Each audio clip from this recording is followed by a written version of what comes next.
اعوذ باللہ من الشیطان الرجیم بسم اللہ الرحمن الرحیم. عزیزان من، آج مارچ 1977 کی 6 تاریخ ہے اور درس قرآن کریم کا آغاز سورہ الحج کی آیت 67 سے ہو رہا ہے. 22/6 ہے. سابقہ آیات میں اس کشمکش کا ذکر ہو رہا تھا جو بالخصوص نبی اکرم صلی اللہ علیہ وسلم کے زمانے میں حق اور باطل میں ہو رہی تھی.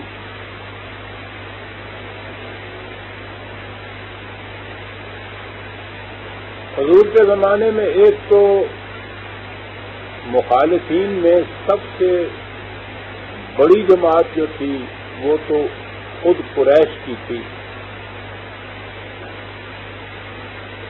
ان کا شمار اہل مذاہب میں نہیں ہوتا تھا. عام بت پرست کسی قوم تھی اور اس کے علاوہ یہودی اور عیسائی بھی وہاں تھے. یہ اہل مذاہب تھے. ایران کے مجوس بھی تھے لیکن وہ عربوں کے ہاں بہت کم تعداد میں تھے. کہیں کہیں خال خال یہود اور نصارہ زیادہ اہل کتاب تھے.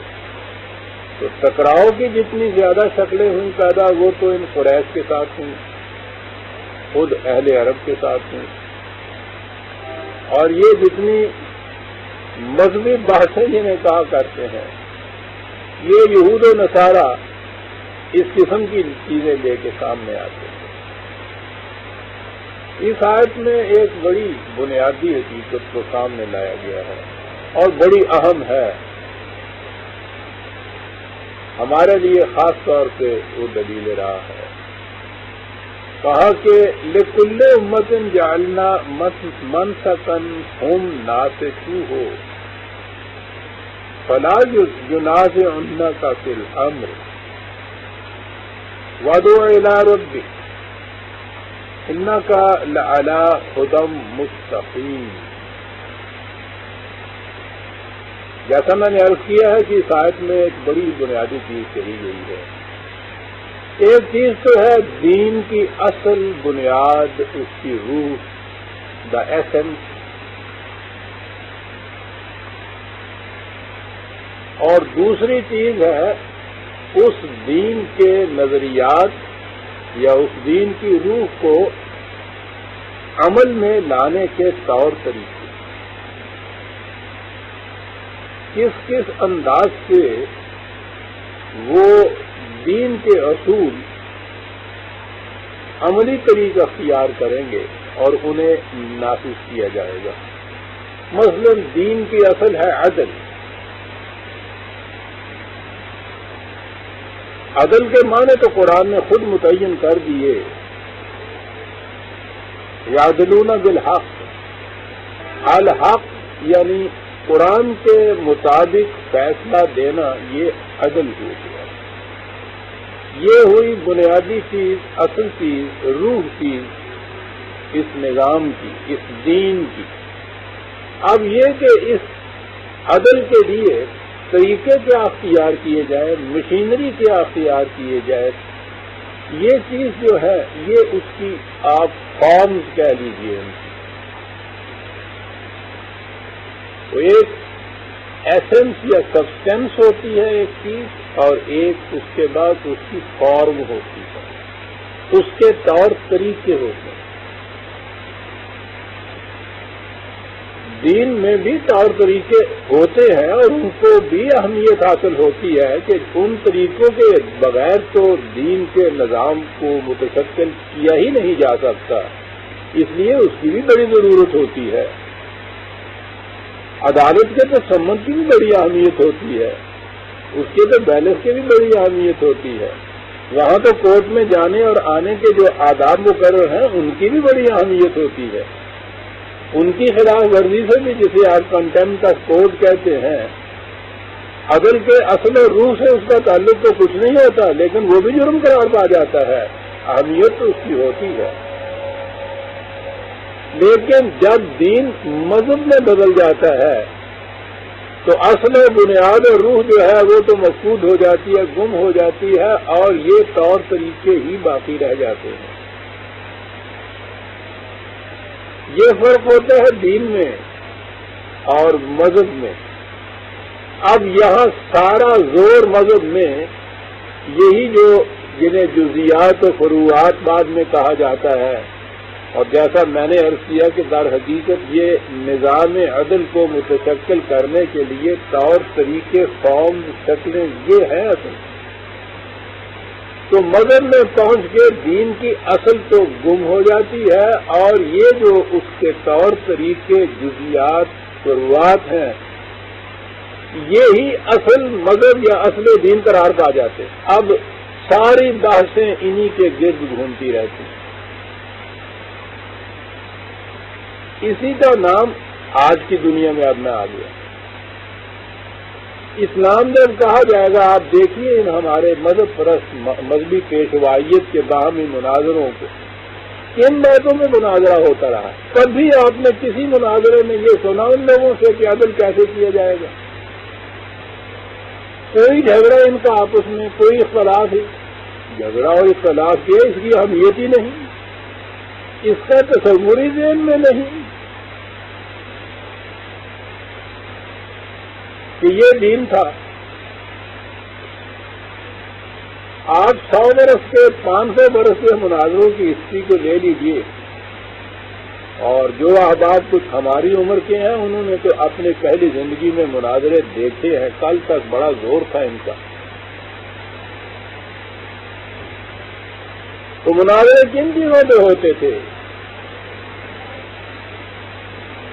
امام کے پیچھے فاتحہ پڑھنی چاہیے یا نہیں؟ سورہ فاتحہ پڑھنی چاہیے۔ سورہ فاتحہ کے بعد آمین اونچی آواز سے کہنی چاہیے یا خفی آواز سے کہنی چاہیے؟ اہم مسئلہ اتنی بڑی کتابیں لکھی ہوئی ہیں، آمین بالجہر، آمین بالخفی۔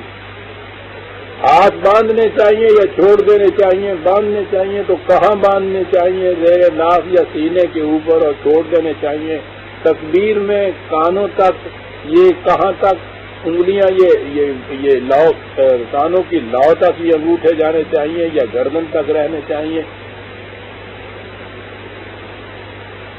یہ سارے جتنے بھی یہ جزیات تھے دین کی کسی اصل کے طور طریقوں کے طور پر، یہ کوئی چیزیں تھیں جن کو وضع کیا گیا، اختیار کیا گیا۔ تو اس کے بعد آپ دیکھیے کہ ساری بحثیں مذہب کے اندر انہی چیزوں کے اوپر آ کے رہ جاتی ہیں۔ اصل دین جو ہے وہ نگاہوں سے اوجھل ہو چکا ہوتا ہے۔ اصل دین تو یہ تھا کہ کسی غیر مسلم حکومت کے تابع دین پہ عمل ہو ہی نہیں سکتا، لیکن غیر مسلم حکومت وہ انگریز کی تھی یا بعد میں انہوں نے جو کوشش کی متحدہ قومیت کے تابع ہندو کی حکومت، اس میں نہایت اطمینان سے یہ فتویٰ دیتے تھے کہ یہاں ہمیں نماز، روزے، حج، زکوٰۃ کی اجازت ہے، اس میں کوئی مداخلت فی الدین نہیں کر رہا ہمارے، اسے مداخلت فی الدین کہتے تھے، حالانکہ اب دین کا تصور ہی نہیں تھا۔ وہ اب دین تو ختم ہو گیا، جب آپ کسی غیر مسلم کی حکومت کے تابع زندگی بسر کر رہے ہو تو اب دین تو ختم ہو گیا۔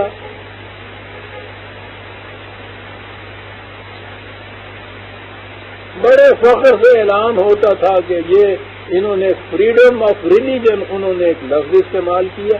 ان کے ہاں تو یہ لفظ ٹھیک تھا، ریلیجن تھا، اب دین تھا ہی نہیں، ان کے ہاں مذہب ہی تھا، ریلیجن تھا۔ انہوں نے اپنے ہاں ریلیجن اس کا ترجمہ کیا، اور ریلیجن جو تھا اب اس میں دین کا اور مذہب کا فرق ہی مٹ گیا۔ مداخلت پھر دین یہ نہیں کرتے، یعنی کیا نہیں کرتے؟ وہ کہتے ہیں کہ ٹھیک ہے آپ اذان دے لیا کیجئے، نماز پڑھ لیجیے کیجئے، مداخلت پھر دین، اب دین اس کا نام رکھ لیا۔ یعنی اصل نظام، اصل جو دین ہے وہ ختم ہو گیا ہے.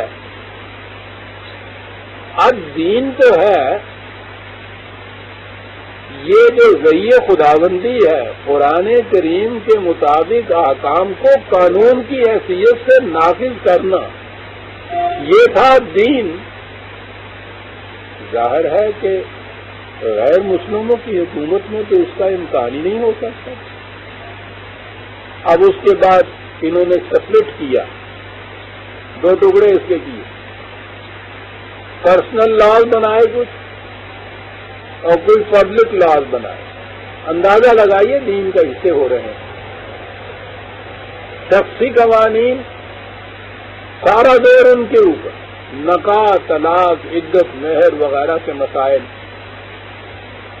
انہوں نے بھی کہا، حکومت کرنے والوں نے بھی خسمہ اٹھاؤ، جسا مرضی آگے کرو، تھی 3 طلاقاں دو، تھی 7 طلاقاں دو، سانو کی دخل ہے؟ کوئی نکاح انگریز کی نیم نہ ٹوٹ لے رہا تھا. اس کا نام تھا عدم مداخلت فی الدین.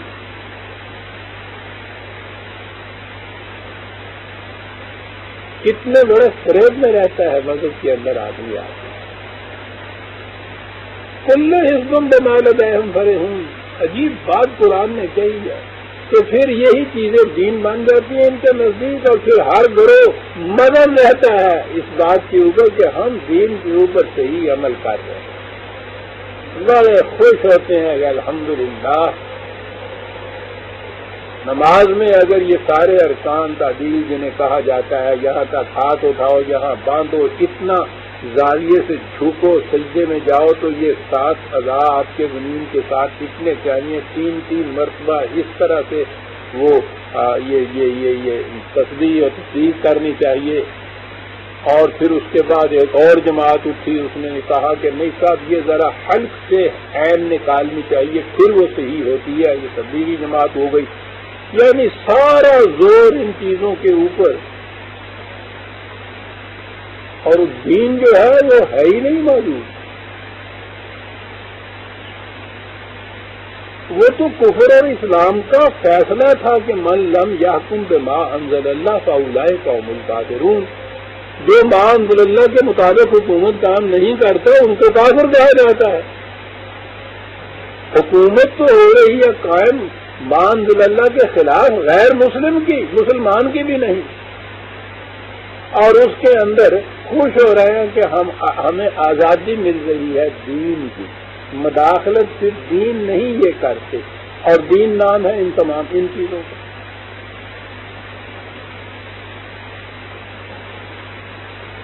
اس خود فریبی میں مبتلا رہتا ہے مذہب، مبتلا رکھتا ہے مذہب. مذہبی پیشوائیت اس کے علمبردار ہوتے ہیں، خود بھی وہ یہی کچھ، یہ ان کا پیشہ بن جاتا ہے پھر، اور باقیوں کو بھی مطمئن رکھتے ہیں اسی کے اوپر. بھائی تمہاری نماز ہو گئی، بھائی ٹھیک ہے، تم تیری نماز نہیں ہوئی ہے، وہ کیا ہو گیا، تیری سلوار گٹیاں تو نیچے، کتے ہو جائے تو ہو گئی نماز، کلے ہو جائے نہیں ہوئی نماز، پھر بات. یعنی آپ دیکھ رہے ہیں کہ یہ وہ جو حج کے بعد کہتے ہیں کہ الفاظ کے میدان میں جو اس طرح ساری چیزیں وہ پوری کر لی اور انہوں نے خطبہ سن لیا تو پھر حاجیاں دے حج قبول، وہ حج قبول ہو گیا تھا، خوش ہو گئے، مطمئن ہو گئے. دین یہ تھا لیشہدوا منافع لہم، عوام عالم کو آواز دو، یہاں آگے دیکھیں کہ یہ نظام ان کی منفعت کے لیے کیا کچھ کر رہا ہے. یہ تھا دین. یہاں حج اس چیز کا نام رہ گیا، مطمئن ہو گئے جی حج قبول ہو، الحمدللہ، بڑے خوش واپس آ رہے ہیں.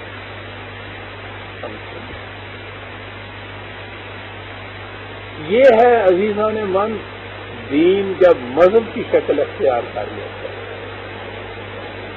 زیادہ سے زیادہ اگر کوئی بہت بڑا متقی پرہیزگار دھرم پال لوگ ہوں گے، وہ پن کے کام، خیرات کے کام، صدقے کے کام، کچھ 4 پیسے کسی کو دے دیے، یعنی دین کا نظام قائم ہو تو کوئی محتاج ہوتا ہی نہیں، وہاں خیرات لینے کا، خیرات دینے کا سوال ہی پیدا نہیں ہوتا، محتاج کوئی نہیں ہوتا، بھوکا ہی کوئی نہیں ہوتا۔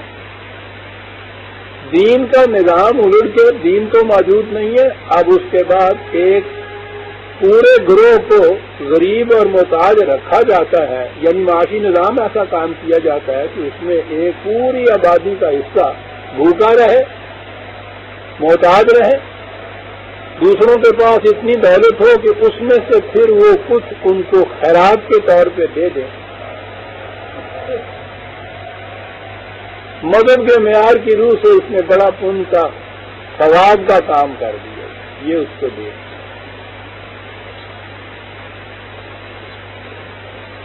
یہ جتنی چیزیں جسے میں نے کہا ہے دین کو متشکل کرنے کے طور طریقے، یہ ہیں جو بعد میں مذہب کی شکل اختیار کر دیتا ہے دین، تو یہ اصل بن جاتی ہیں، دین غائب ہی ہو جاتا ہے، درمیان سے نکل ہی جاتا ہے۔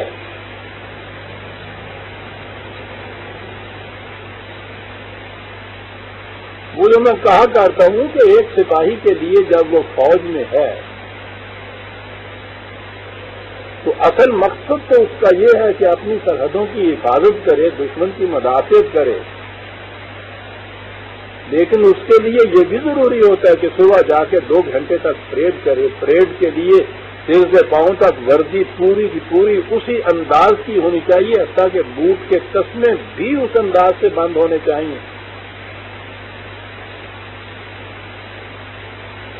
یہ اس کے لیے کچھ طور طریقے مقرر کیے ہوئے ہوتے ہیں، اور اب اگر وہ فوج بھی نہیں رہی، فوج سے ہٹا ہوا ایک سپاہی کسی طرح وردی اپنی ساتھ لے آیا ہے اور گاؤں میں آ بیٹھا، اور وہ صبح ٹھیک 8 بجے اٹھ کے اسی وقت کے اوپر وہ وردی ویسے پہنتا ہے، اسی طرح سے بیلٹ باندھتا ہے، بوٹ کے تسمے باندھتا ہے، بندوق تو ہے نہیں ہاتھ میں، ڈنڈا ہی لیتا ہے، اور 2 گھنٹے لیفٹ رائٹ کرتا چلا جاتا ہے، مطمئن ہو جاتا ہے کہ ملک کی سرحدیں محفوظ ہیں۔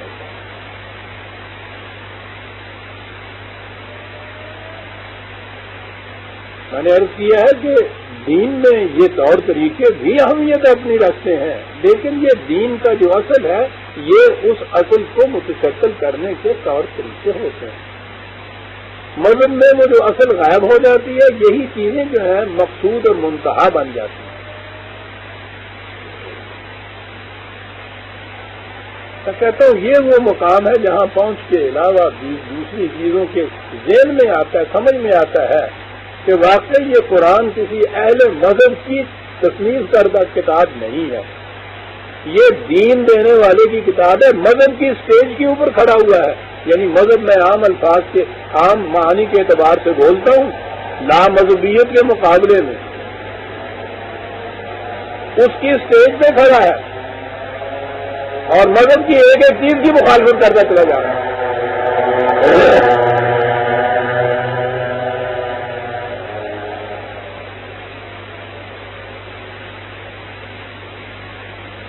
اب یہ دیکھیے، یہ بکل امت جعلنا منسکا مناسک، ٹھیک ہے، مناسک کہتے ہیں وہ طور طریقے جن کی روح سے دین عملی شکل اختیار کرتا ہے۔ دا فارم،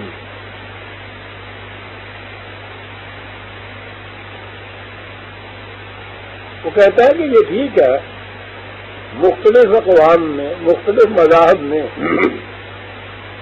یہ طور طریقے ہیں، یہ ثابت بھی اس میں کر سکتے ہیں، دعویٰ بھی کر سکتے ہیں کہ ہاں صاحب ٹھیک ہے، ان کے نبی کے زمانے میں بھی یہ ایسا ہی ہوتا تھا، ٹھیک ہے، یہ بھی ہو سکتا ہے، لیکن یہ بھول جاتے ہیں کہ یہ کسی مقصد کے حصول کے ذرائع تھے۔ اب ان کی کیفیت یہ ہے کہ وہ صبح سے شام تک ان معاملات پہ جھگڑتے رہتے ہیں تمہارے ساتھ،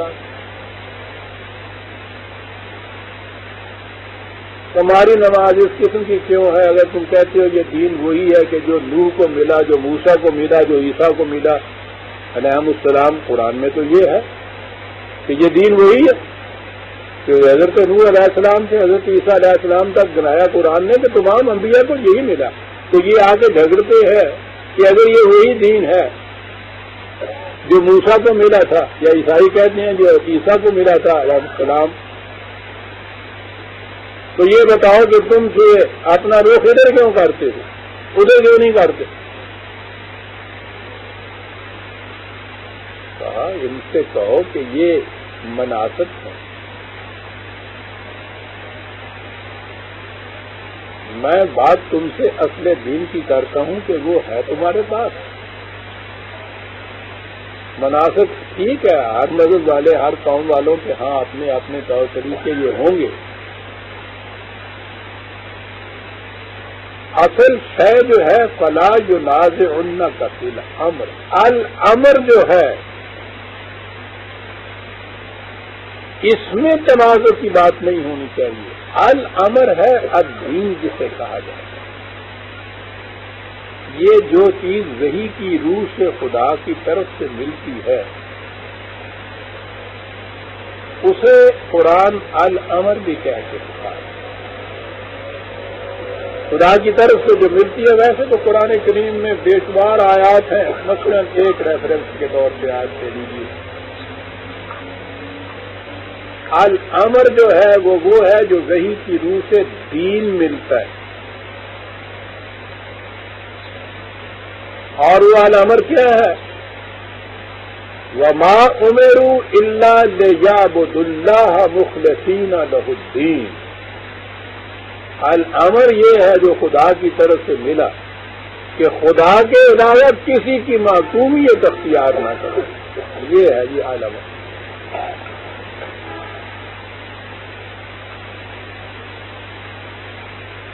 (98/5)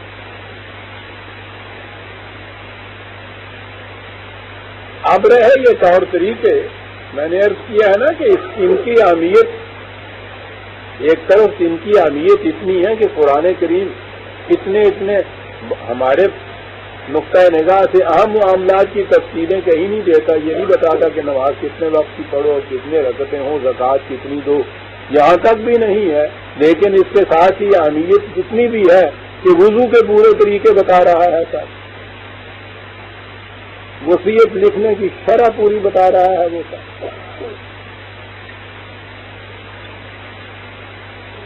لیکن اس کے ساتھ ہی وہ واضح کرتا ہے کہ کہیں اس فریب میں نہ آ جانا کہ یہ طور طریقے اصل دین ہے. جو میں نے کہا تھا نا کہ مذہب کی اسٹیج پہ کھڑے ہو کر وہ یہ اعلان کرتا ہے، جو مذہب کو چیلنج دیتا ہے.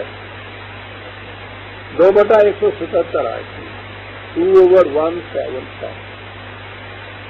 اور کئی اہل مذہب سے کہ بتائیں اس قسم کی آیت اپنے ہاں سے. سارے جھگڑے اسی کے اندر ہیں نا. منہ ادھر کرو ادھر کرو، رخ ادھر کرو ادھر کرو، نماز میں یوں کرو، بھکتی اس طرح سے کرو، پوجا ایسے ہو جائے گی، ورشپ ایسے ہو جائے گی، سروس ایسے ہوگی. یہی ہے نا سارے اختلافات مذہب. انہی کو انہوں نے کشاد اور بر اور تقویٰ کی راہ سمجھ رکھا ہے نا.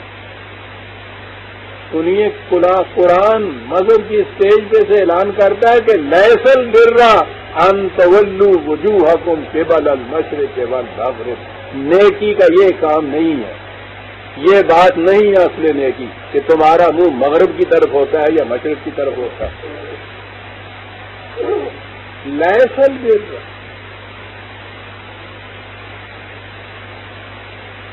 یہ نہیں. اور اب اگر دین نہ رہے اور بات یہی رہ جائے کہ مغرب کی طرف یا مشرق کی طرف، وہ تو ایک بات مثال کے طور پہ کی نا کہ یہ فارمی رہ جائے. لیسل بر رہا وہ کہتا ہے کہ یہ نیکی ہے ہی نہیں. یعنی جسے ہم سمجھ رہے ہیں کہ وہ مقصد پورا ہو گیا اسلام کا، دین کا، وہ مقصد تو بہت بڑی چیز ہے. وہ کہتا ہے یہ نیکی ہے ہی نہیں.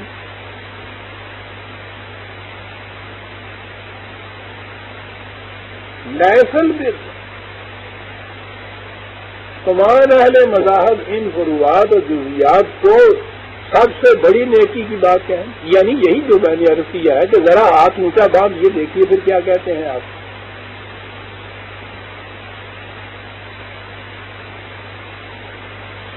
وہ کہتے ہیں لیسل میں اس فریب میں نہ رہنا کہ یہ فارم جو ہیں ان کی ادائیگی، ان سے کشاد کی راہ پیدا ہوتی ہے. اور یہاں نیکی کے لیے لفظ بر ہے. کیا بات ہے، زندگی میں کشاد کی راہیں ان چیزوں سے نہیں پیدا ہوتی کہ تم اپنا منہ مغرب کی طرف کر لیتے ہو یا مشرق کی طرف. اس کے لیے تو اس نے کہا کہ اینما تولوا فتم وجہ اللہ. اصول پیشنا چاہتے ہو تو جدھر بھی تم اپنا رخ کرو خدا سامنے ہوتا ہے. تو اسی کو کہیں نیکی سمجھ نہ دینا، اپنے آپ کو فریب میں مبتلا رکھ. یہ نیکی نہیں ہے. لیس البر ان تولوا وجوہکم قبل المشرق والمغرب ولکن البر. آؤ تمہیں بتائیں. پہلی چیز بنیادی وہ نظام کا وہ نظریہ جو ہے جسے کلمہ کہتے ہیں، من آمن باللہ والیوم الآخر والملائکۃ والکتاب والنبیین. پہلی چیز تو یہ ہے کہ ان کی صداقتوں پر ایمان لاؤ، یقین رکھو.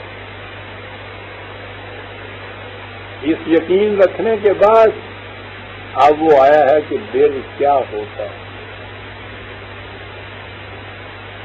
مشرق اور مغرب کی طرف منہ کر دینے نہیں.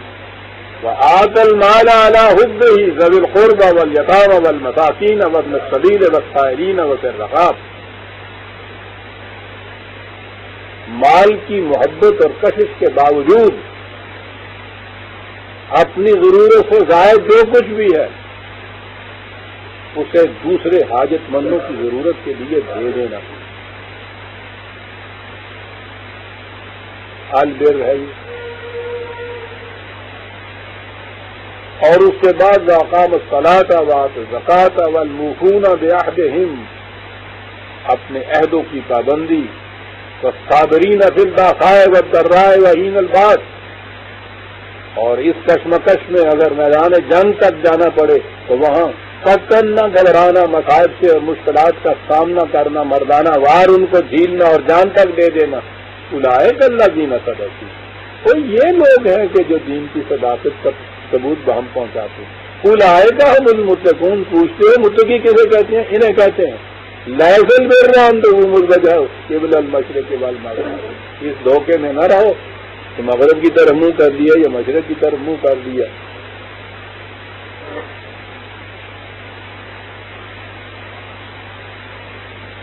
اس لیے کہا فلا ینازعنک فی الامر. ان سے کہو کہ بحثیں اور مناظرے ان چیزوں پہ نہ کرو.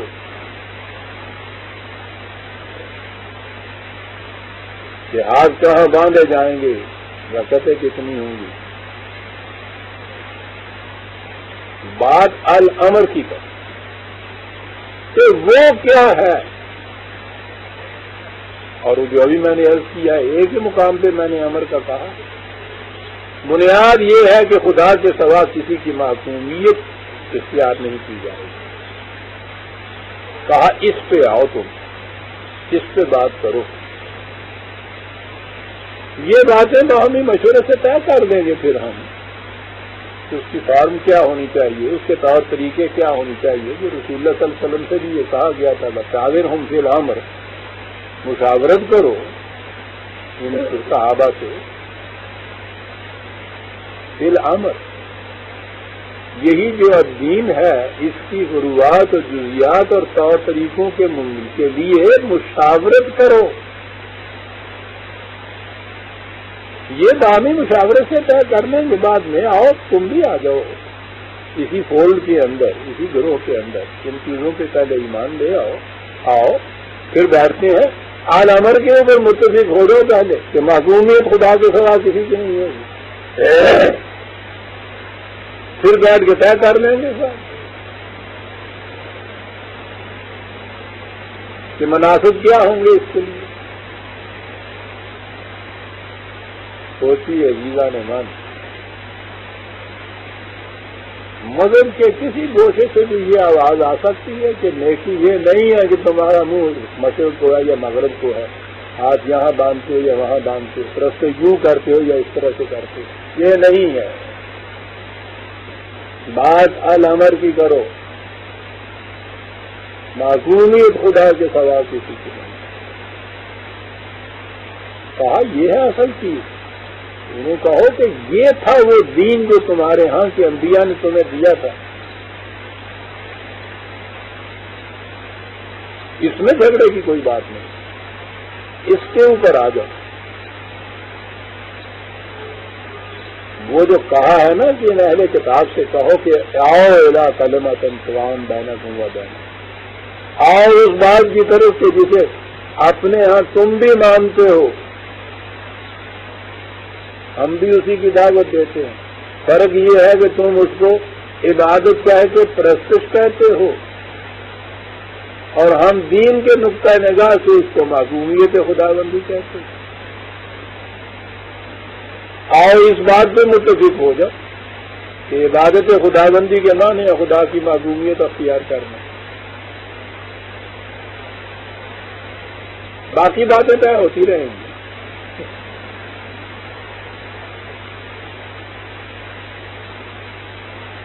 کیا نظام دیا گیا، کیا بات۔ اب اس کے بعد رسول اللہ صلی اللہ علیہ وسلم نے کہا کہ ان معاملوں میں مت جھگڑو، مت مناظرے کرو۔ یہ جو سارا وقت آپ کے یہاں کے مذہبی فرقوں کا اسی کے میں ضائع ہو جاتا ہے، اور قوم کا سارا روپیہ اس میں تباہ کر کے اپنے اپنے فرقے کو پھر مطمئن رکھتے ہیں۔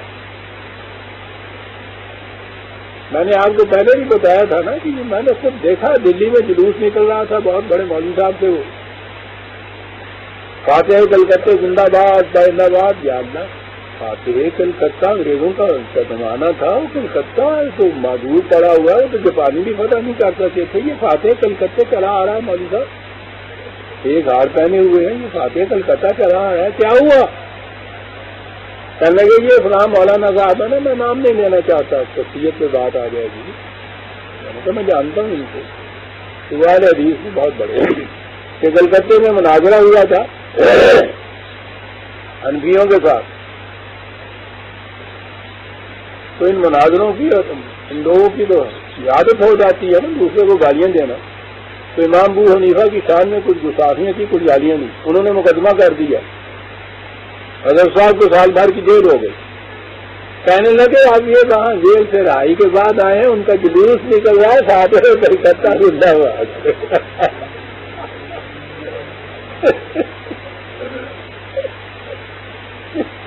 دین اسی کا نام رہ گیا۔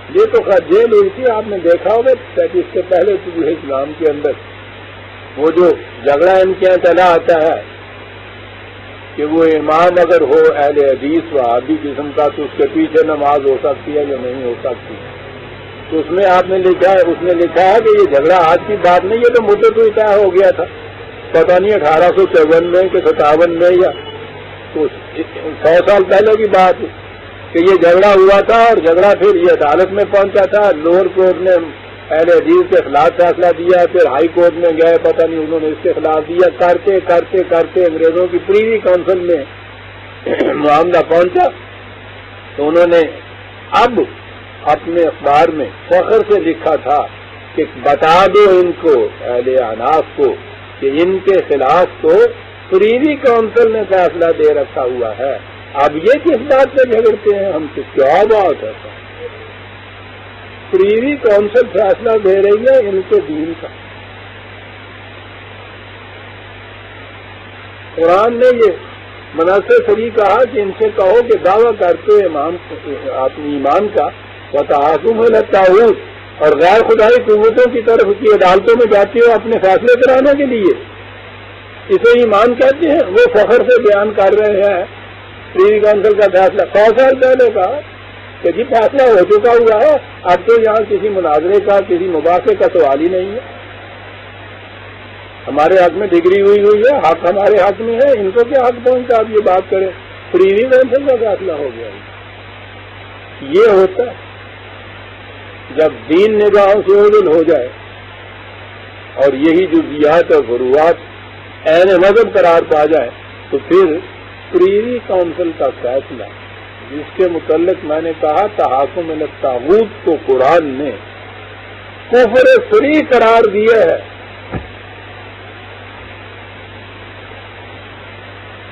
تو طاغوت کی عدالت عالیہ سے فیصلہ لا رہے ہیں 100 سال کے بعد کہہ رہے ہیں کہ اس کا فیصلہ تو ہمارے حق میں ہو چکا ہوا ہے, اس لیے تم اب بات ہی کیا کر سکتے اس معاملے میں. یہ ہوتا ہے جب مناسب جو ہیں وہ عین مقصود بن جائیں, فروعات ہی کا نام دین قرار پائے جائیں, تو اصل نظام جو ہے دہن کا ذکر کیا یہاں سر ہی غائب ہے غریباں.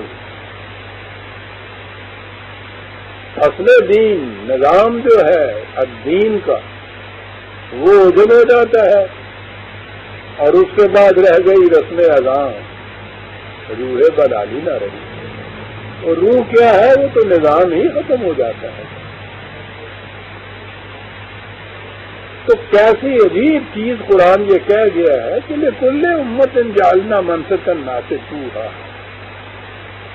یہ آرے کہ ہاں تم الگ الگ طور طریقے دیکھو گے نظام پر عمل کرنے کے, انہیں اہمیت نہیں ہے. لیکن پھر رام تو مشرق والمغرب, یہ باتیں البر کی اور تقوی کی اور نیکی کی نہیں. اس لیے ان سے کہو کہ ان معاملوں میں آ کے خامخواہ کے لیے وقت نہ ضائع کیا کریں گے تمہارا. فلا ینازعن کا فی الامر, بات الامر کی ہے اور اس میں تو جھگڑے کا کوئی سوال نہیں ہے. ہر نبی آ کے یہی کہا کرتا ہے. فرق تو یہ ہے نا کہ تم اب اس عبودیت خدا بندی کو پرستش اور بھکتی اور عبادت کہتے ہو, اب دین جو ہے اس کو معبودیت خدا بندی کہتے ہیں. تم خدا کو معبود کہتے ہو, معبود کا ترجمہ اپنے ہاں پرستیدہ کر لیتے ہو. ہمارے ہاں قرآن کے روح سے دین کی روح سے معبود جو ہے وہ اقتدار اعلیٰ رکھنے والے کو کہتے ہیں. بھائی اتنی سی بات ہے, آؤ باقی تفصیلات طے کر لیں گے. دیکھتے ہیں کس طرح دعوت دی گئی تھی اس دین. کہا کہ یہ سارا کچھ جو ہے اپنا وقت نہ ضائع کرو ان مناسب میں یہ اس قسم کی باتوں اور مناظروں سے. وَدْعُ إِلَىٰ رَبِّكَ, تم اپنے رب کی طرف دعوت دیے جاؤ. معصومیت اسی کی. إِنَّكَ لَعَلَىٰ هُدًى مُسْتَقِيمٍ, یقین رکھو. تفصیلات میں مت الجھو, دین کی طرف دعوت کرو اور یہی صراط مستقیم ہے, اور یقیناً تو اے رسول اس صراط مستقیم کے اوپر ہے. وَإِن جَادَلُوكَ فَقُلِ اللَّهُ أَعْلَمُ بِمَا تَعْمَلُونَ. اور اس کے باوجود اگر تم سے پھر وہ جھگڑے نکالتے رہے, پہلے تنازع تھا اب جادلو کا ہے. تنازع تو مناظروں تک کی بات تھی, اب جدال تک کی بات آ رہی ہے, جدل تک کی بات آ رہی ہے. یہ بھی کچھ یہاں تک اتر آئے تو پھر بھی اپنا وقت باس میں نہ ضائع کرو. کہو کہ بھائی میں تو تمہیں علی وجہ البصیرت دعوت دیے جاتا ہوں, میں جھگڑتا نہیں تم, میرے پاس وقت ہی.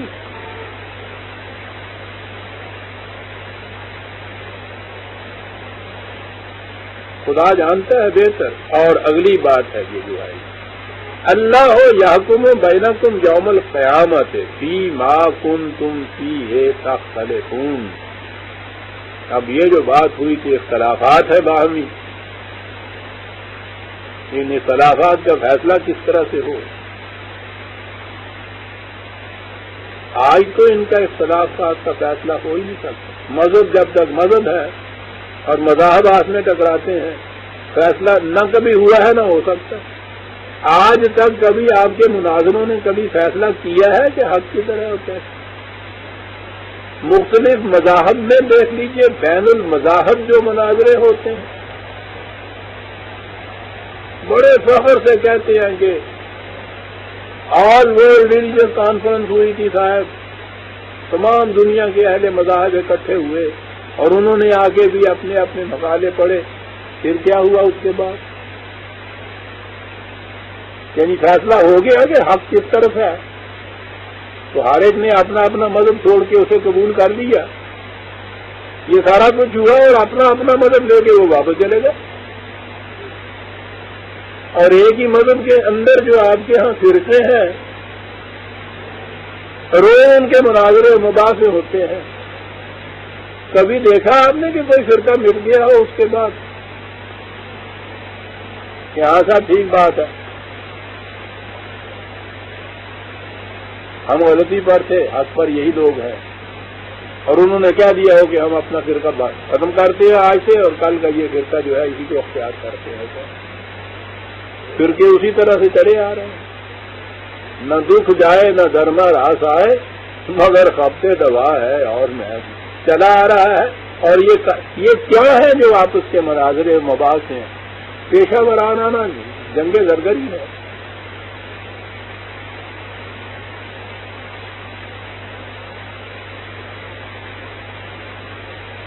اپنا اپنی اس چودراہٹ قائم کرنے کے لیے یہ جو اوپر کے بڑے ہوتے ہیں وہ اس طرح سے جو عوام نیچے ہوتے ہیں ان بیچاروں کو جہالت میں رکھتے ہیں، خود فریبی میں مبتلا رکھتے ہیں. ان چیزوں کا نام بتا دیتے ہیں کہ بڑا ثواب ہے. مناظروں کے اوپر ہزاروں روپے خرچ ہوتے تھے ان لوگوں کے، ان غریبوں کے چندوں سے وہ مناظرہ ہوتا تھا.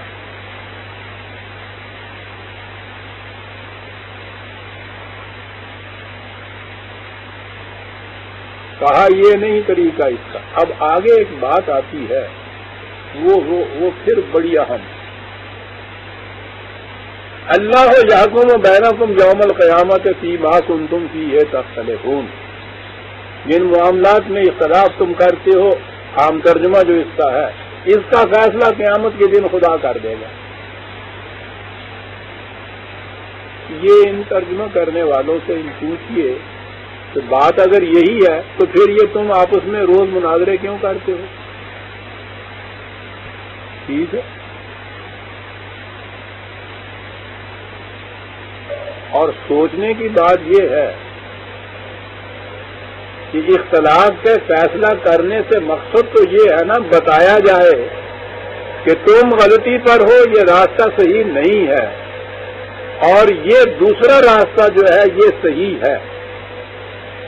اور علی وجہ البصیرت دلائل و براہین کی روح سے اس طرح سے اس اختلاف کو مٹا دیا جائے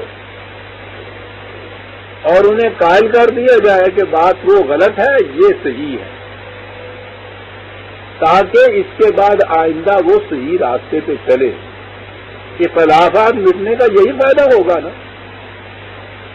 اور اگر یہ اختلاف اس ساری دنیا کی پوری زندگی میں تو اسی طرح سے رہیں اور قیامت میں جا کے اور وہاں مٹ جائیں تو وہاں فائدہ کیا ہوا جی ان کے مٹنے کا؟ یعنی وہاں تو یہاں کے اختلافات کی بنا پہ فیصلہ ہونا ہے کہ یہ حق پر تھا جنت میں، یہ باطل پر تھا جہنم میں.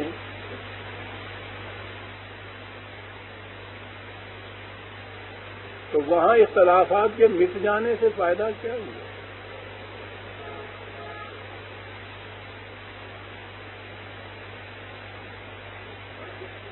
بڑی غور طلب کی.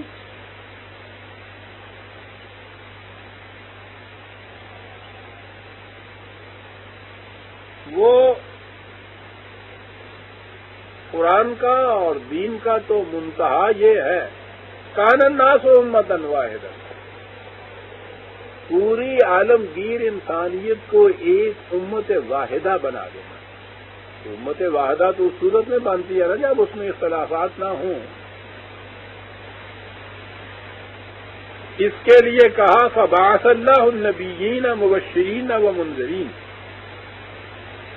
انبیاء کو بھیجا گیا مبشر اور منذر بنا کے انہیں. بات آگے ہے وَأَنزَلَ مَعَهُمُ الْكِتَابَ بِالْحَقِّ، اور ان کے ساتھ آسمانی کتاب بھیجی گئی ہر نبی کے ساتھ. کاہے کے لیے؟ لے یحکم بین الناس فی ما اختلفوا فیہ، تاکہ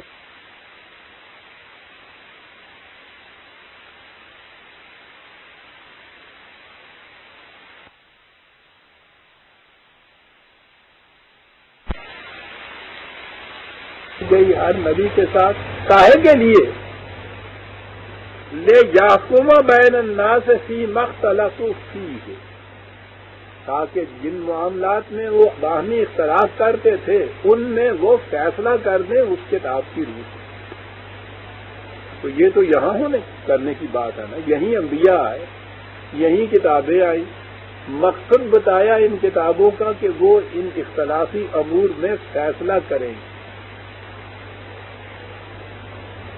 مقصد بتایا انبیاء کی بعثت کا کہ وہ ان کے مابین فیصلہ کرتے ہیں اختلافی امور کا، وہ تو یہاں ہی کرتے ہیں، یہاں کی بات ہے۔ اب یہاں یہ کہا گیا کہ صاحب یوم القیامت کو ہوگا فیصلہ، تو یہ انبیاء کرام اپنی اپنی کتابیں دے کے وہاں قیامت کے دن جا بیٹھیں گے لوگوں میں فیصلہ کرنے، تو وہ تو یہاں کی بات کر رہا ہے۔ یہ وہ مقامات ہیں قرآن کے عزیزان مان جہاں کھڑے ہو کے سوچنا پڑتا ہے۔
یہ الجھن اور دشواری اس لیے پیش آتی ہے کہ قرآن کریم کی یہ جو اصطلاحات ہیں ان کا ایک خاص مفہوم چلا آ رہا ہے اور وہی ہمارے ذہنوں پر مستولی ہوتا ہے، ہم اسی کے مطابق ترجمہ یہاں سے پڑھ لیتے ہیں، پھر اسی کے مطابق سوچتے ہیں اگر سوچنا بھی ہو، یعنی وہ مفہوم پہلے سے متعین ہوتا ہے، اس کے آگے ہم تو پھر آگے تو سوچ والی بات ہی نہیں ہے، جب پہلے سے متعین ہو گیا سوچ چاہے بھی رہی پھر۔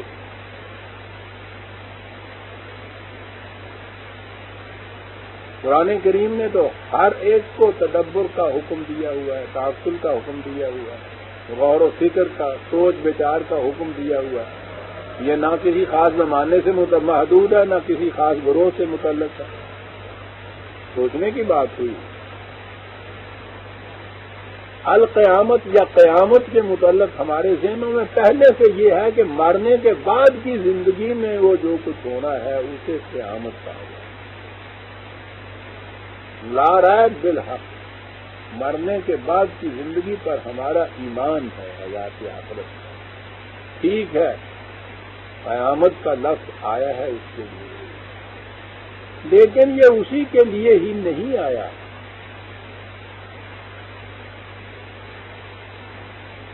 قرآن کریم میں یہ اصطلاحات جو ہیں مختلف مقامات پر مختلف مفاہیم کے لیے آئیں گی۔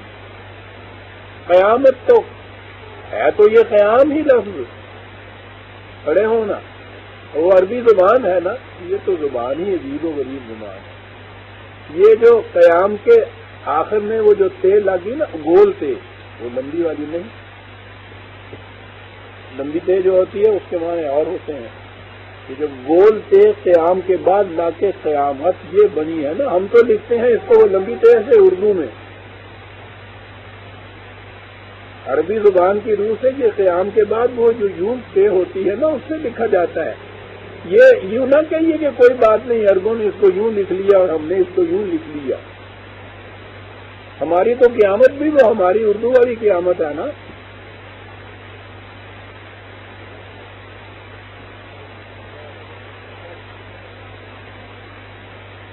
یہ وہ ہے. اور ان کے ہاں کا یہ قاعدہ ہے عجیب، ان لفظوں کے آگے یہ جو اس قسم کی گول سے لگتی، اس کے معنی ہوتے ہیں کسی چیز کا یکبار کی انقلابی طور پہ پیدا ہو جانا.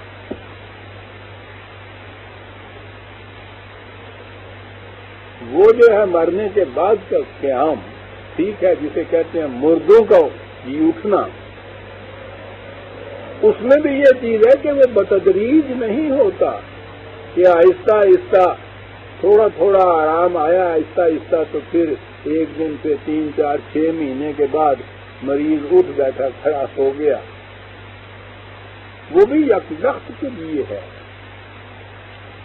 وہاں میں جب آؤں گا کہ وہ حیات آخرت جو ہے اس میں یہ کیا ہے یک وقت. مام باسنا میں مرکز نہ ہو، عجیب بات ہے جو قرآن کہتا ہے کہ جب سے ان کی آنکھ کھلے گی وہ کہیں گی کس نے جگا دیا ہم. وہ عجیب بات ہے صاحب. اس میں بھی یہی چیز ہے، یک وقت فوری طور پر، گریجولی نہیں. یہاں بھی اس دنیا میں بھی قوموں کی نشت ثانیہ جو اس طرح سے یک بار کی اٹھ کھڑے والی بات ہو جسے آج انقلاب کہتے ہیں، یہ اس کے لیے بھی قرآن کریم میں یہ لفظ قیامت آتا ہے. ہمارے ہاں بھی سوچنے والوں نے اس میں ایک فرق کیا تھا اور وہ اچھا فرق تھا، قیامت صغریٰ اور قیامت کبریٰ جسے کہا جاتا تھا. تو آپ سوچئے کہ اس زندگی کے اندر بھی یہ جو کسی اس قوم کا جسے بظاہر مردہ سمجھ لیا گیا ہو، اس میں نشت ثانیہ اس کی، حیات نو اس کی، اور وہ ہو ایسی انقلابی طور پر اچانک سے کسی کے وہم و گمان میں بھی نہ ہو کہ یہ یوں اٹھ کھڑی ہوگی. یہ جو اسلام لانے والی جماعت محمد الرسول اللہ والذین معہ کی صلی اللہ علیہ وسلم رضی اللہ عنہ، ان کی نشت ثانیہ خود ان قریش کے نزدیک ہی القیامت. ان کے تصور میں بھی نہیں آ سکتا تھا کہ یہ ذرہ ناچیز و تعمیر بیابان نگر یہ اس طرح سے اٹھ کھڑے ہوں گے. عربی نہیں، یعنی ایران، کیسر اور کسرا ایران کی سلطنت. اللہ اکبر. تاریخ کے اندر 5-7 ہزار سال سے 2 ہی تہذیبیں چلی آتی تھی، رومن امپائر کی اور پرشین امپائر کی. اور ان کے مقابلے میں یہ عرب اونٹ چرانے والے، کھجور کی گٹھڑیوں پر گزارا کرنے والے، اس نفرت سے وہ کہتے تھے یہ شیرے شتر اردن و سوسمار کون، اونٹنیوں کا دودھ پینے والی، گو کا گوشت کھانے والی. اور ان کی کیفیت یہ ہے کہ ایران کے مقابلے میں دعویٰ کر رہی ہے اٹھ کے کھڑے ہونے. لیکن یہ جو اٹھ کے کھڑی ہوئی ہے یہ تھا ان کی نگاہوں میں ان کی القیامہ. وہم و گمان میں بھی نہیں تھا کہ یہ قوم یوں اٹھ کھڑی ہوگی، یوں اٹھ کھڑی ہوئی.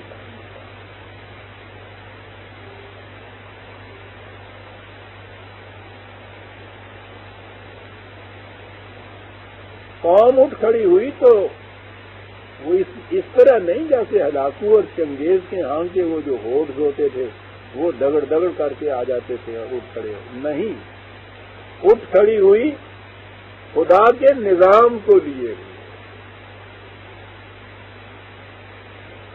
خدا کی کتاب کے مطابق نظام عدل قائم کرنے کے لیے.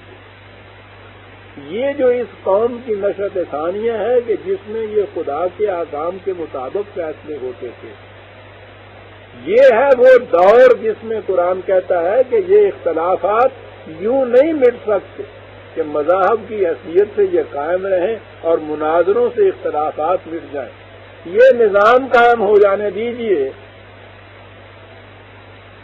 خدا کے احکام کے مطابق یہاں فیصلے ہو جانے دیجیے. اس کے بعد دیکھیے کہ یہ کس طرح سے اختلاف نہیں مٹتے. ابھی ہم نے پہلے اسی آیت 22 کی اسی سورت کی 56 آیت میں ایک ہی صفحہ پہلے وہاں یہ بتایا تھا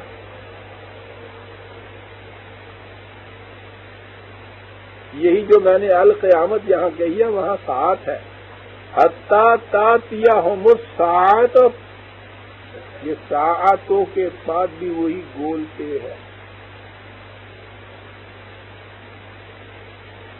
اور ساتھ تو اس کے بغتتاً کہہ کے وضاحت ہی کر دی کہ اچانک وہ گھڑی جو ان کے اوپر آئے گی، کہا کہ ہوگا کیا، الملک یومئذ للہ، جب اقتدار پورا جو ہے اس دنیا میں اس نظام میں صرف اللہ کے لیے رہ جائے گا، تو اقتدار تو اس وقت بھی کائنات میں سارے اسی کا ہے، تو فرق کیا ہوگا اس اقتدار میں اور اس اقتدار میں جو یوں آئے گا؟ فرق یہ ہوگا کہ یحکم بینہم، پھر ان کے اختلافی معاملات کے فیصلے خدا کے قوانین کی روح سے ہیں۔ کہا یہ ایک طریقہ ہے، عزیزان من فرقے مٹ ہی نہیں سکتے، آپ جو جی میں آئے کر دیکھیں۔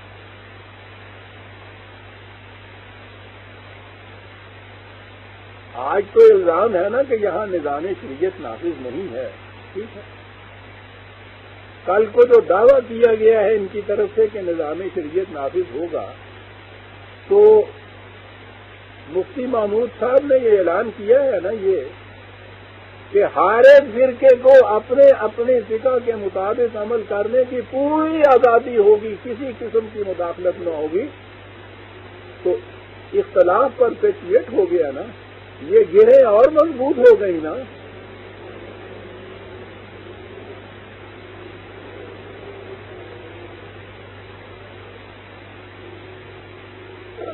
یہی تو وہ چیز تھی کہ جس میں یہ لڑتے جھگڑتے چلے آ رہے تھے۔ انگریز کے زمانے میں، ہندو کے دور میں، یا یہی جو جسے یہ کہتے ہیں کہ یہ لادینی ابھی تک دور ہے، اس میں تو پھر بھی بہرحال مناظرے تو ہوتے تھے ایک دوسرے کے خلاف، چارہ جوئی تو کوئی ہوتی تھی۔ جس قسم کا یہ نظام کیسے آئے گا، اس میں جب حکومت کی طرف سے یہ ضمانت دے دی جائے گی کہ ہر ایک کو تحفظ حاصل ہے اپنے اپنے اختلافات کو قائم رکھنے کا، تو اس کسی دوسرے کے عقیدے یا منصب یا فروعات یا جزیات کے اندر میں سمجھتا ہوں پھر تو منازعے کی بھی اجازت نہیں ہو سکتی، یہ مداخلت ہو جائے گی، حکومت اس کی پروٹیکشن دے گی ان کو۔ کتنے پختہ ہو جائیں گے اس کے بعد پھر یہ آپ کے ہاں گے پھر سے۔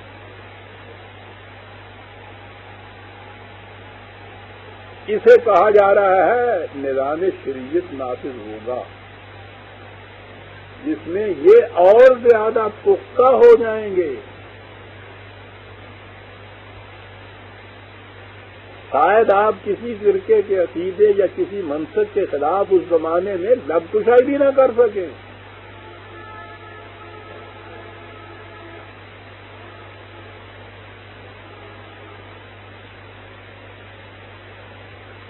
تو کیا اس طرح سے یہ مٹیں گے؟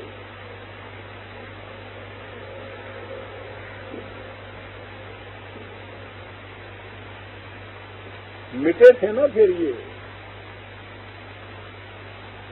جب نظام خداوندی کتاب اللہ کے مطابق جب فیصلے ہونے شروع ہو گئے،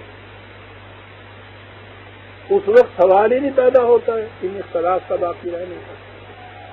وہ تفرقے کو تو شرک قرار دیتا ہے قرآن، لیکن یہاں خود فریبیاں بھی عجیب قسم کی، فرقہ بندی کو وہ شرک قرار دیتا ہے۔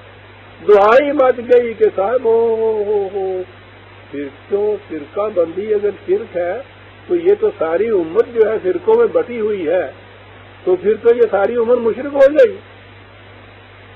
ہاں، یہ طلوع اسلام دکھ رہا تھا نا، اس طرح سے دہائی مچا دی، اس کے خلاف ہوا ہے۔ طلوع اسلام ساری امت کو مشرک قرار دے رہا ہے، بابا خدا کی آیت ہے یہ تو جو طلوع اسلام دکھ رہا ہے۔ وہ یہ فرقے ہیں، فرقوں کو قرآن کہتا ہے کہ حکومت فرقوں میں بڑھ جائے تو توحید نہیں رہتی، شرک ہو جاتا ہے. تو ہم نے تو نہیں ان کو مشرک قرار دیا، وہ تو خدا کی آیت ہے جو قرار دیتے ہیں. کہا جی نہیں، جرم تمہارا یہ ہے کہ تم ان کو فرقے کہتے ہو. اصل میں یہ مکاتب فکر ہیں، فرقے نہیں ہیں جی.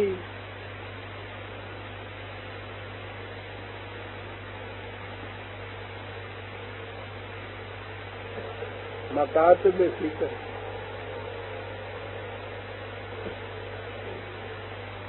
یہ جو ہے یہ لفظ اس کا بدل لیا.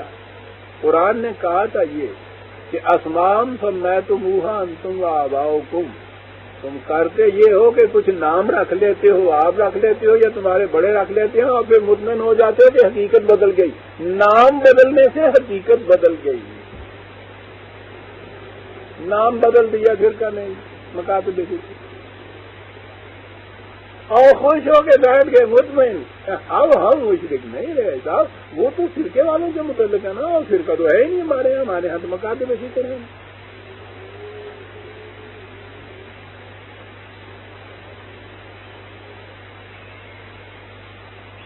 اس طرح سے یہ بات نہیں ہے کہ ان میں سے وہ سارے جاہلی ہیں. یہ جو مذہبی پیشوائیت والے ہوتے ہیں یہ اتنے جاہل نہیں ہوتے. نیچے تو ہوتے ہیں پکی روٹی والے بیچارے، یہ اوپر والے بڑے گھاگ ہوتے ہیں.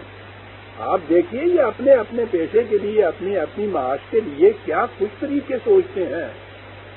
انہیں یہ معلوم ہوتا ہے کہ یہ ہم کیا کر رہے ہیں. وہ جان بوجھ کر اپنے ہاں کے مقتدیوں کو اس فریب نفس میں مبتلا رکھتے ہیں، کیونکہ انہوں نے پوچھنا شروع کر دیا تھا کہ صاحب یہ تو قرآن کی آیت ہے، وَلَا تَكُونُوا مِنَ الْمُشْرِكِينَ مِنَ الَّذِينَ فَرَّقُوا دِينَهُمْ. اور اس کے بعد قرآن یہ کہتا ہے وَكَانُوا شِيَعًا كُلُّ حِزْبٍ، یعنی ان کو حزب بھی کہتا ہے، شیعہ بھی کہتا ہے، فرقہ بھی کہتا ہے، یہ سارا کچھ ہے. وہ کہتے ہیں نہیں نہیں جی یہ نہیں، ہم مکاتب فکر، فرقہ ہے ہی کوئی نہیں امت میں.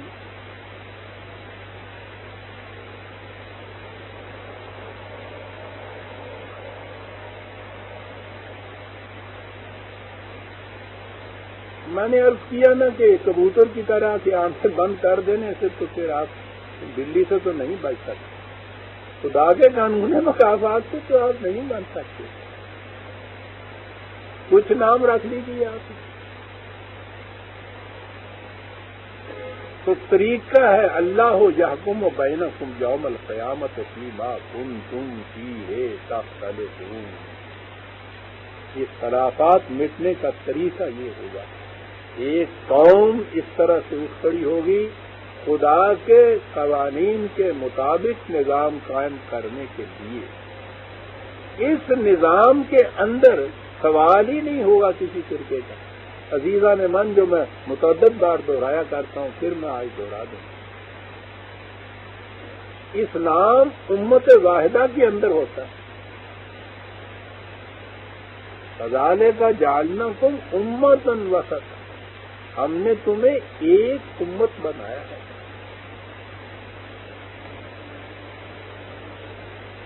اقبال روتا یہ ہے کہ امت بودی گردیدائی،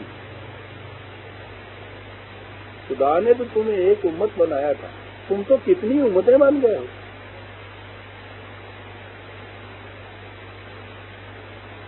وہ امت واحدہ بنتی ہے ایک خدا کے ضابطۂ قوانین کے تابع زندگی بسر کرنے سے.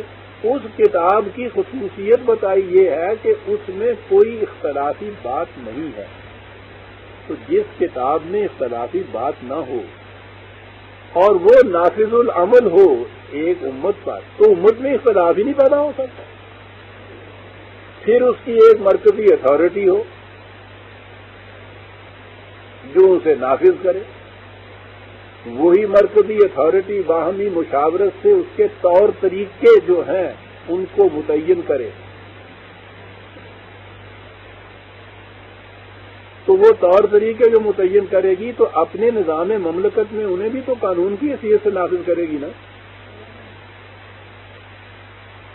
نظام مملکت میں تو یہ اتنی سی چیز جو کیپ ٹو دی رائٹ یا کیپ ٹو دی لیفٹ کہتے ہیں، آپ دیکھیے تو نظام عدل میں اس کا کوئی دخل نہیں ہے، اس کی کوئی رائٹ کو چل دیا گیا تو لیفٹ کو چل دیا گیا، لیکن چونکہ ایک متمکن نظام کی طرف سے قانون کی حیثیت سے یہ بات نافذ ہوئی ہے کہ کیپ ٹو دی لیفٹ، اگر آپ رائٹ کی طرف چلتے ہیں تو قانون کتنی ہوتی ہے، سزا ملتی ہے، آپ کیجئے ذرا اختلاف۔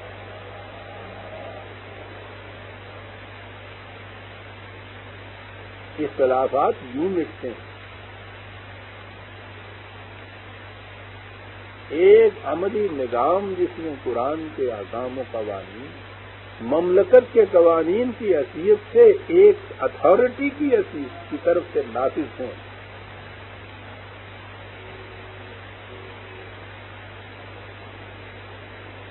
جعلناکم امۃ وسطا لیکون الرسول لیکون علی الناس شہیدا، تم تمام نوع انسانی کے معاملات کی نگرانی کرو، وہ یکون الرسول علیکم شہیدا، اور تمہارے معاملات کے اوپر تمہارا یہ جو سربراہ رسول ہے یہ نگرانی کرے تمہاری، اس کے لیے ضروری ہے ایک نگران کا، اسی کو میں وہ مرکز ملت کہا کرتا ہوں، اسی کو خلافت علی منہاج رسالت کہا جاتا ہے۔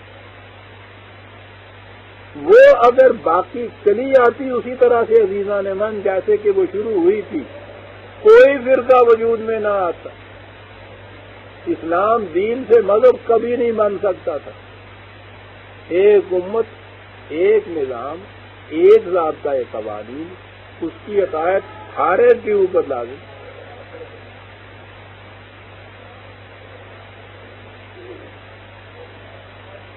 وہ اس مرکز کے نہ رہنے کی وجہ سے آگے جب دین تھا مذہب بن گیا، جب نظام یا مرکز یا وہ حکومت نہیں رہتی خدا کے قوانین کی تو پھر مذہب بن جاتا ہے۔ اب اس میں پھر ہر ایک کوئی جا کے ہو جاتی ہے، اپنے اپنے طریقے پہ یہ کچھ کرے، حکومت بادشاہت ہوتی ہے، وہ ان معاملوں میں دخل ہی نہیں دیتی، ہمیں کیا ضرورت ہے اس سردردی کی، ٹھیک ہے صاحب نکاح معاملے نکاح طلاق عدت نماز روزہ حج زکات کرتے رہو جیسے تم نے کرنا ہے، بلکہ وہ تو اور زیادہ ڈفرینسز کریٹ کرتے رہتے ہیں کہ لڑتے جھگڑتے رہو آپس میں۔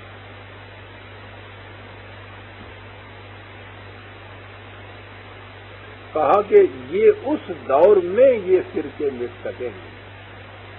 الم تعلم ان اللہ یعلم ما فی السماوات والارض،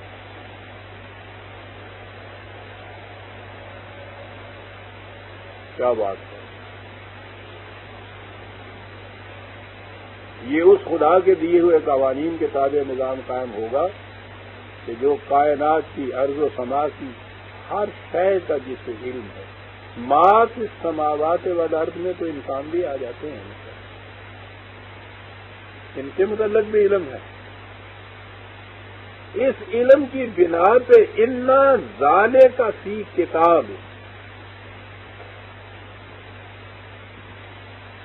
یہ ہے کچھ اس نے جو کتاب میں داخل کیا۔ اب کتابیں جہاں ہے، کتاب فطرت ہے، جو قوانین فطرت جنہیں ہم کہتے ہیں، وہ صحیفہ کائنات کے اندر خدا کے قوانین مرسوم ہیں، انسانی دنیا کے لیے وحی کے ذریعے سے وہ آئے ہیں، وہ آپ کے قرآن کے اندر مرسوم ہیں۔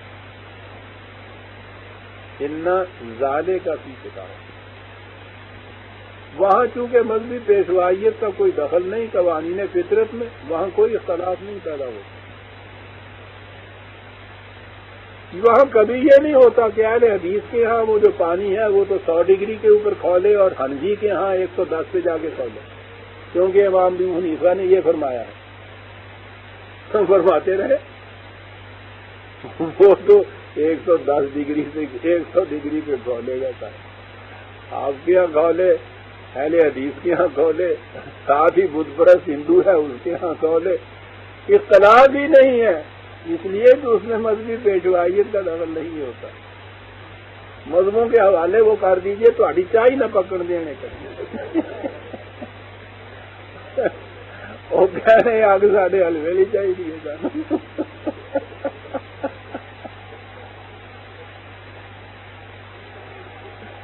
یہ تو بچ گئے وہاں دخل نہیں ہے۔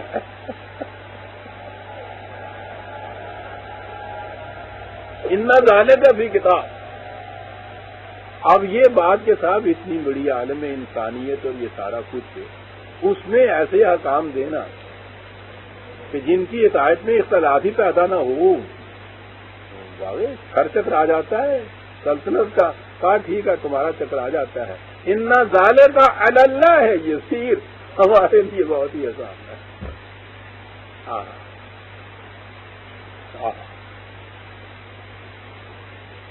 صاحب اس کائنات کا احاطہ ہی نہیں کر سکتے. کائنات پہ غور کرنے والے جو ہیں وہ تو یوں کھڑے ہوئے محو حیرت رہ جاتے ہیں کہ ہم جین جیسے. تو اس سے پوچھا اس کائنات کے متعلق کیا کہتے ہو؟ کہنے لگا تم کائنات کہہ رہے ہو، میں تو ایک ستارے کے متعلق بھی ابھی آخر تک نہیں پہنچا، تم پوری کائنات کہہ رہے ہو. یہ کاکشاں جسے تم کہتے ہو، کہنے لگا تم جسے تمہارے ذہن میں جو کائنات ہے کروڑوں کائناتیں اس کے اندر کچھ ہے. اور اس کے بعد دی ایکسپینڈنگ یونیورس آپ نے بھی پڑھی ہوگی کتاب، وہ جو قرآن نے کہا ہے یزید فی الخلق ما یشاء، وہ اپنی مشیت کے مطابق اس خلق میں اضافے کرتا چلا جاتا ہے. ایکسپینڈنگ یونیورس یہ تو پھیلتی بھی چلی جا رہی ہے، تم اس کا احاطہ کرتے. اس قدر ہمارے الفاظ میں لامنتہا سی کائنات اور کہیں اختلاف نہیں ہے اس کے اندر. چاند پہ بھی پہنچے ہیں تو وہی قوانین تھے جو یہاں انہوں نے دیکھا کائنات کے قوانین.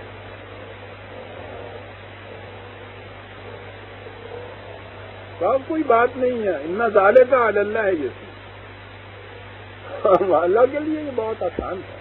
ایسی کتاب، ایسا ضابطۂ قوانین نافذ کرنا جو تمت کلمت و ربک لا مبدل لکلماتہ. کوئی حکومت ایسا کوئی قانون کا ضابطہ بناتی ہے کہ وہ کہہ دے کہ فائنل ہے، یہ مکمل ہے، اس میں کسی امینڈمنٹ کی ضرورت بھی نہیں کبھی رہے گی. بن ہی نہیں سکا، بن سکتا ہی نہیں ہے. یہ ایک ضابطہ ہے، مکمل ہے، جس میں تبدیلی کی کوئی ضرورت، کوئی تبدیلی کر نہیں سکے گا. اور محافظ بھی خدا اس کا ہوگا. اور اختلافی بات نہیں، یہ اس نے کہا کہ اس کے من جانب اللہ ہونے کی دلیل یہ ہے کہ اس میں کوئی چیز اختلافی نہیں ہے.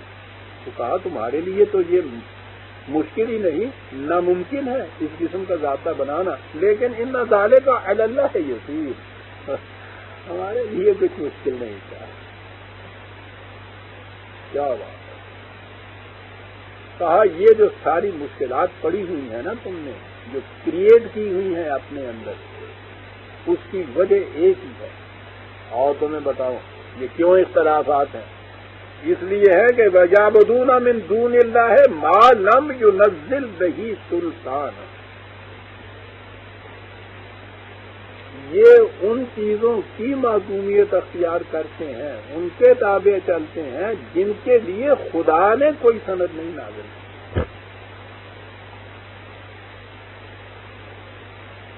بڑی چیز.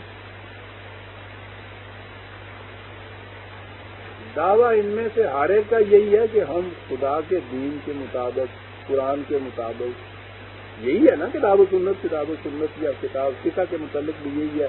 کتاب کے متعلق تو بات کرتے ہیں نا. یہ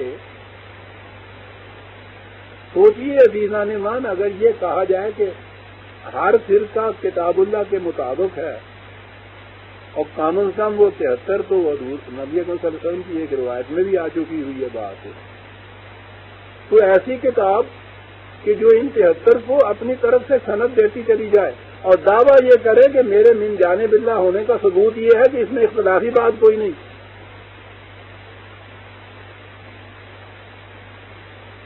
کبھی کوئی سوچتا ہے؟ سوچنے والے کو بولنے کی اجازت نہیں.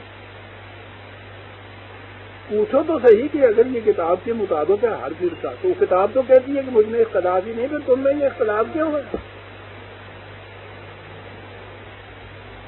وہ بات ساری خدا نے بتا دی کہ یعبدون من دون اللہ ما لم ينزل بہ سلطان.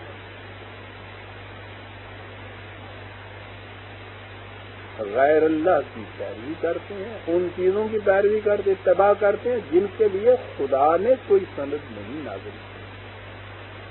خدائی سند اگر ساتھ ہو جائے تو دو انسانوں میں، دو عقیدوں میں، دو مسلکوں میں فرق ہی نہیں ہو سکتا، اختلاف ہی نہیں ہو سکتا۔ اختلاف ہو جائے عزیزان من، قرآن کا یہ دعویٰ معاذ اللہ باطل قرار پا جاتا ہے کہ مجھ میں کوئی اختلافی بات نہیں۔ وما لیس لہم بہ علم، طبیعت یہ ہے، یہ جو عوام بیچارے لگے ہوئے ہیں ان کو اس کا علم بھی نہیں ہوتا، انہیں یہ کہہ دیتے ہیں کہ یہ خدا کی اطاعت ہے، ارشاد خداوندی ہے، احکام خداوندی کی اطاعت ہوتی جا رہی ہے۔ یہ جو قرآن نے کہا ہے نا کہ اللہ نے کہا ہے کہ اس کی سند خدا کی طرف سے نہیں، ان فرقوں کے متعلق کوئی بھی ان کے ہاں کی فقہ ہو یا روایات ہوں، ان کو آپ دیکھیے آخر میں کسی نہ کسی انسان یا شخصیت کے اوپر جا کے ختم ہو جائے گی بات۔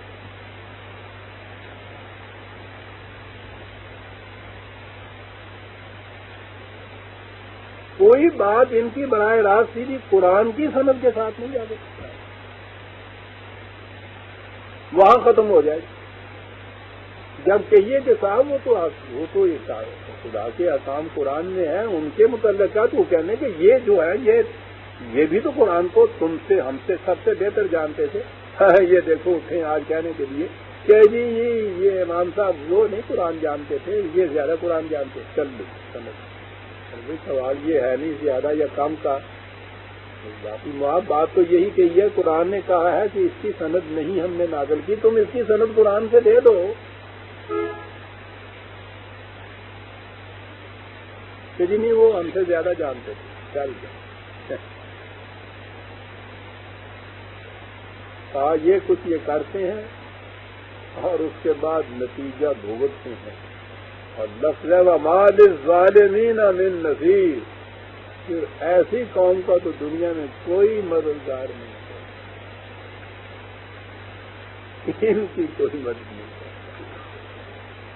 جو قوم ایک قوم کہلانے کی بھی مدعی ہو اور کیفیت یہ ہو کہ ان کے ہاں ضوابط آئین اور قوانین اور احکام مختلف ہوں، تو پھر جو اس سے خلاف سے جو سرفتول ہوتی ہے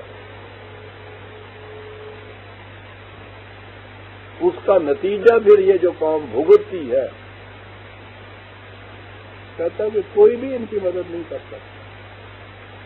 اور لفظ یہاں ظالمین جو آپ کو معلوم ہے، میں نے کئی دفعہ بتایا ہے کہ ظلم کے معنی ہے کہ جس چیز کو جس مقام پہ ہونا چاہیے اسے وہاں نہ رکھا۔ دین میں مقام یہ تھا کہ سند خدا کی طرف سے نازل کردہ ہونی چاہیے، اسے اس مقام پہ نہ رکھا۔ یہ جتنے ہمارے بزرگان دین گزرے ہیں، بزرگان مذہب، یہ جتنے ہمارے اسلاف گزرے ہیں، ٹھیک ہے، ان کا علم، ان کی ثقافت، ان کا رشد، ان کا تقوی، ان کی پرہیزگاری جیسی کہی جاتی ہے ہمارے سر آنکھوں سے، اس کے باوجود دین میں وہ سند نہیں ہو سکتی۔ سند خدا نے یہ کہا ہے کہ منزل من اللہ ہونی چاہیے، منزل من اللہ تو ہم نے ان کے تابع رکھا، ان کے نیچے رکھا، منزل من اللہ۔ یہ روایات جن کے متعلق خود ان کا بھی دعویٰ نہیں ہے کہ نبی اکرم صلی اللہ علیہ وسلم کے ارشادات ہیں براہ راست، وہ یقینی طور پہ ہر حدیث کے آخر میں کہتے ہیں، پہلے یہ کہتے ہیں قال رسول اللہ صلی اللہ علیہ وسلم، رسول اللہ نے فرمایا، آگے وہ متن ہوتا ہے اور آخر میں ہوتا ہے او کما قال رسول اللہ، یہ یا جیسے رسول اللہ نے فرمایا ہو۔ ہر حدیث کے آخر میں یہ ہوتا ہے، خود یہ بھی یقینی طور پہ یہ نہیں کہتے کہ رسول اللہ کی یقینی طور پہ یہ چیز ہے۔ اور اس قسم کی جو چیز ہے اس کے متعلق عقیدہ یہ ہے کہ یہ قرآن کی آیت کو منسوخ کر سکتی ہے۔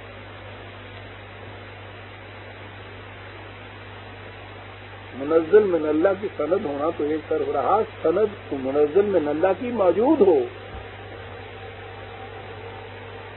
وہ منسوخ کر سکتی ہے۔ اہل فقہ ہمارے ہاں ان کے ہاں کا عقیدہ یہ ہے کہ ہمارے ائمہ کی فقہ جو ہے وہ قرآن و حدیث پر مبنی ہے، لیکن اگر ان کی فقہ کے کسی فیصلے میں اور آپ کو قرآن میں یا حدیث میں اختلاف نظر آئے تو ان کا عقیدہ یہ ہے کہ پہلے کوشش تو یہ کرو کہ کسی طرح سے ایسی تعویل کی جائے قرآن کی یا حدیث کی کہ وہ اس کے مطابق ہو جائے، اور اگر یہ ناممکن ہو تو پھر وہ منسوخ ہوگی اور فیصلہ فقہ کا ہوگا۔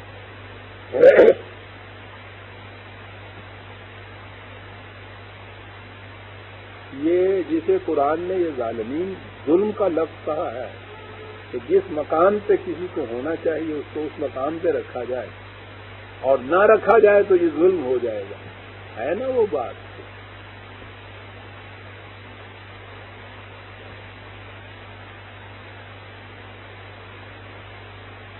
مذہب کی دنیا میں رہتے ہوئے یہ جو فرقوں کے آپس میں اختلافات ہیں عزیزان من، یہ تو قوم کو اس قدر ذلت اور پستی کی حالت پر پہنچا دیتے ہیں جو قرآن نے کہا ہے کہ پھر ان کی کوئی مدد نہیں کر سکتا۔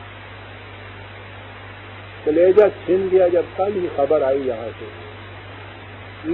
ہندوستان میں مسلمانوں پہ جو بیت رہی ہے خون کے آنسو ہم روتے ہیں اس کے چلیے یہی صحیح کہ بھائی جسے یہ اپنے ہاں کہتے ہیں مذہبی آزادی ہے، امن چین سے رہیں، یہی چیز ہے۔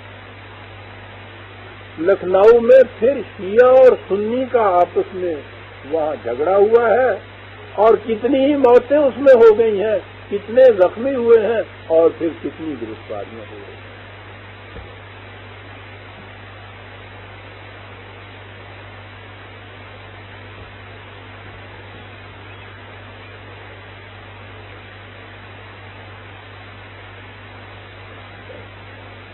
اور ان کے متعلق کہا جاتا ہے کہ فرقے نہ ان کو کہیے جی، مقاصد فکر کہیے، یہ مقاصد فکر ایک دوسرے کو چڑیوں سے ہلاک کر کے چل رہے ہیں۔